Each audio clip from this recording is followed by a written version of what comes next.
В эфире новости, в студии Анастасия Кобызева. Здравствуйте. Вот главные темы. Ситуация с COVID-19 в регионе напряженная. 60 новых случаев за сутки. Сносила крыши, линии электропередач, в воздух поднимала мусор. Мирный приходит в себя после мощного ливня и ветра. Правительство России увеличит число получателей горячего питания в школах.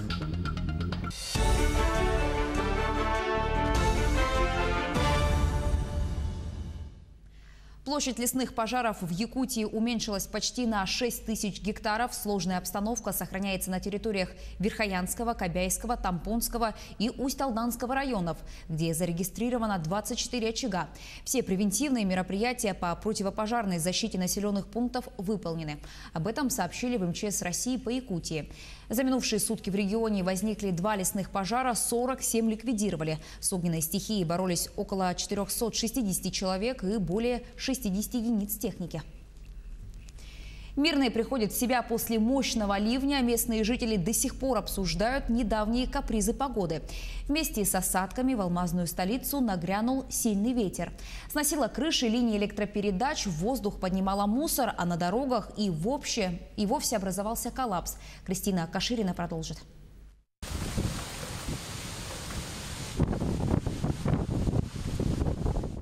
Ждали небольшого дождя, получили мощный ливень и сильный ветер. Будто Мирный не северный город, а самые настоящие тропики.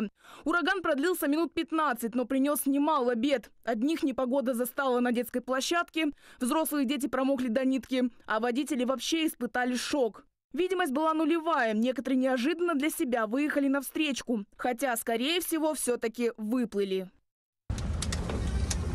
Поплыли. Кошмар. Материально пострадали огородники. Ботву картофеля прилепило к земле. И жители домов. Частично с крыш слетал шифер. В общем, восстанавливаться теперь не один день. Дети испугались. Дети испугались? Да, ураган, говорят, на улице. А вы сами видели? Да, пошла посмотрела. Ага. Ураган был, дождь, град. Была на работе сама по себе. И у нас на работе аж свет пропадал иногда. И по дороге домой, когда вот с работы шла, пару деревьев упало. Это жалко, конечно. Я, конечно, подумала, что сейчас, не дай бог, думаю, будет сильно, что и деревья еще сломаются. Раньше почему-то было, что сухое лето, и было такое, что все лето. Дожди, дожди, дожди. А так, чтобы вот такие эти сильные, это я не помню, чтобы было. Где-то свет просто моргал, где-то пропадал на несколько часов. Все потому, что сразу в нескольких уголках Мирного шквалистый ветер повредил линии электропередач западных сетей. Те ветровые нагрузки, которые вчера захлестнули наш город, в принципе, оборудование электрических сетей на такие нагрузки не рассчитывается. То есть причиной тому как раз-таки именно шквалистый, порывистый ветер, который, я больше чем уверен, был более 25 метров в секунду. То есть 24 метра в секунду – это, собственно, порог, на который рассчитывается оборудование сетей.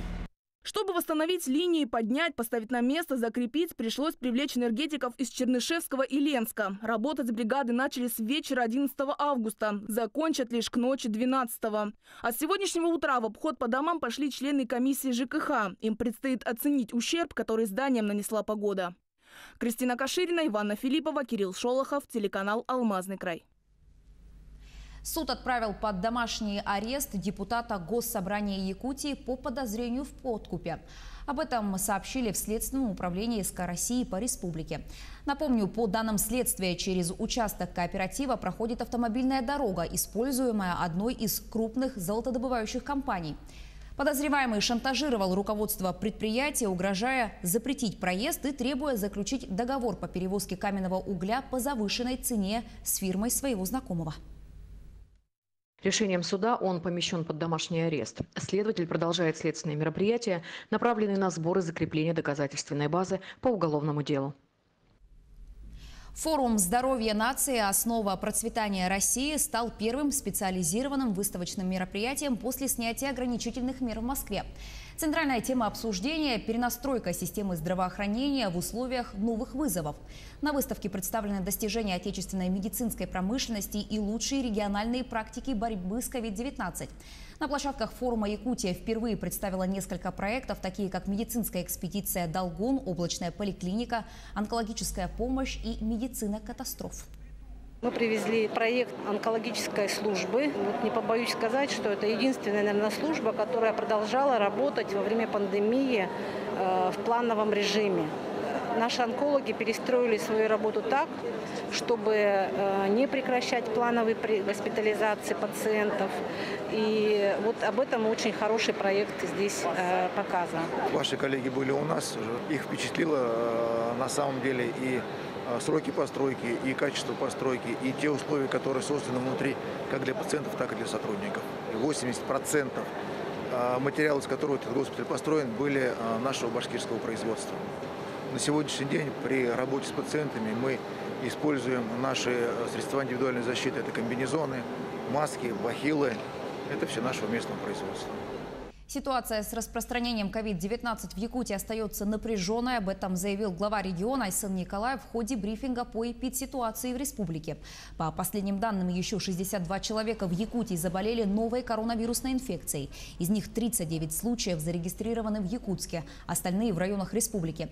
Непростая обстановка сложилась в Хангаласском районе, плюс 10 случаев за сутки. Ситуацию прокомментировал Айсан Николаев.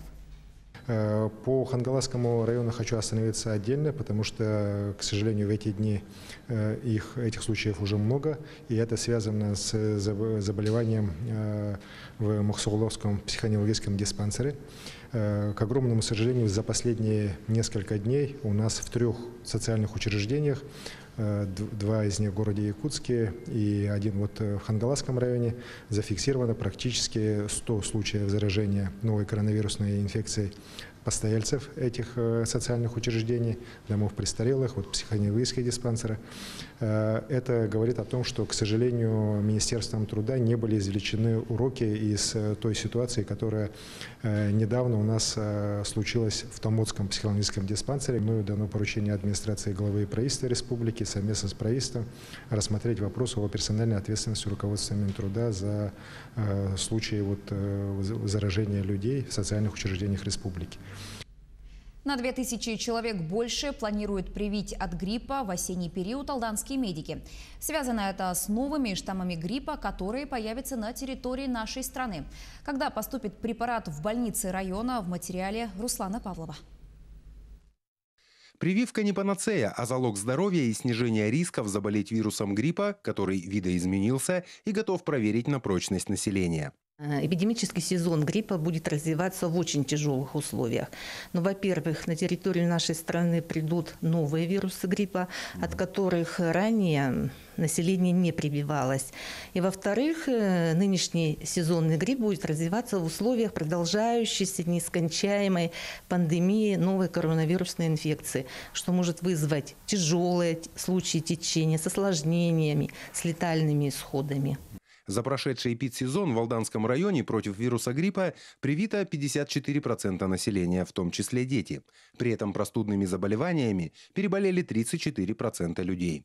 В осенний сезон этого года планируется увеличить количество вакцинаций и довести уровень привитого населения до 60%.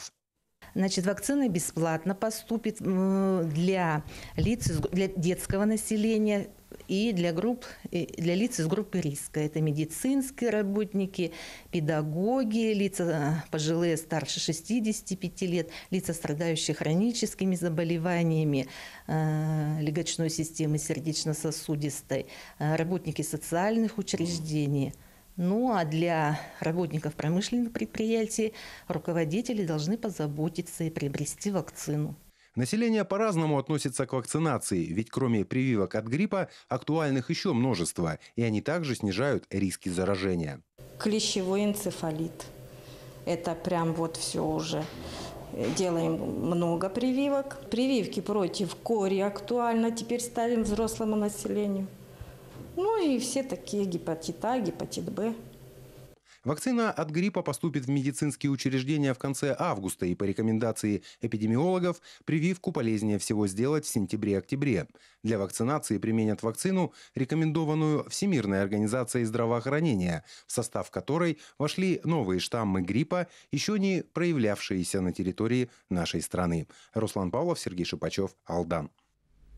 Правительство России распределит 22 миллиарда рублей на обеспечение горячим питанием учеников начальных классов во всех школах. По словам премьер-министра страны Михаила Мишустина, до этого федеральную субсидию на организацию горячего питания могли получить только регионы, где все без исключения школы к этому готовы. Таким образом, регионы, где лишь несколько школ не успели подготовиться, могли остаться без федеральной поддержки. Правительство России также выделит средства на закупку более 2000 новых школьных автобусов для регионов. На это предусмотрено 5 миллиардов рублей. Они поступят в регионы уже в этом учебном году. Отборочные соревнования WorldSkills Россия продолжаются. Несмотря на пандемию, Якутию представляют 28 конкурсантов. Накануне в столице региона прошли соревнования по компетенции «Дошкольное воспитание». Там побывала наш корреспондент Агафья Гоголева и пообщалась с молодыми профессионалами. Во время работы участник находится в кабинете, оборудованном видеокамерами для прямой трансляции. За происходящим следят эксперты из разных точек России. Главным экспертом является Анфиса Залялова, директор Казанского педагогического колледжа «Республика Татарстан». Участник в основном готовился дистанционно. Были определенные трудности, так как необходимо было использовать оборудование. Например, интерактивную песочницу, интерактивные дисплеи, робототехнический набор, лего-оборудование и так далее.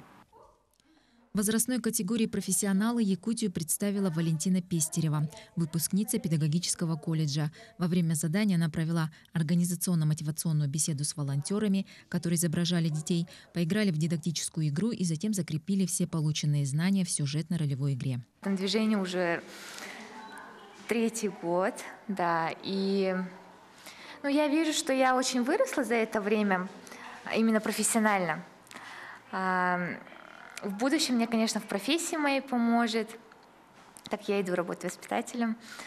И какие-то профессиональные навыки новые, что ли. Конкурсу движения WorldSkills дает большой толчок профессионального роста и возможность успешно трудоустроиться. Благодаря участию в данном движении Валентину пригласили работать воспитателем в детский сад «Алмазик» в город Мирный. Это сеть дошкольных образовательных учреждений акционерной компании «Алроса». Отметим, что на этой неделе в Якутске идут соревнования по компетенциям геодезия, ветеринария и преподавание музыки. Агафья Гоголева, Григорий Николаев, Якутск. На этом все. Наши корреспонденты продолжают следить за развитием событий. Оставайтесь на нашем телеканале.